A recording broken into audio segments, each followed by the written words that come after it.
श्री स्वामी समर्थ. आज आपण पाहणार आहोत दामटीचे लाडू.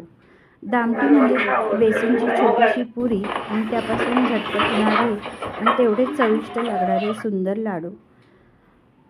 तर इथे तुम्ही साधं बेसन घेऊ शकता. मी इथे बेसन लाडूसाठी जे आपण डाळ भाजून जरा रवा पीठ दळून आणतो ते घेतलेलं आहे. त्याच्या छोट्या छोट्या अशा पुऱ्या करायच्या. या पुऱ्या जास्त पातळही नसाव्यात, जास्त जाडही नसाव्यात आणि थोड्याशा लालसर झाल्या की त्या काढून घ्यायच्या. थोड्याशा गरम असतानाच आपण बारीक तुकडे करून मिक्सरला असं जाडसर फिरवून घेतले.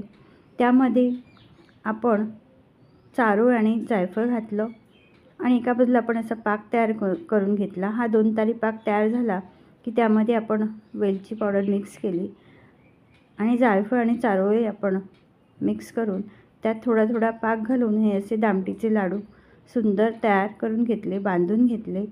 तर तुम्ही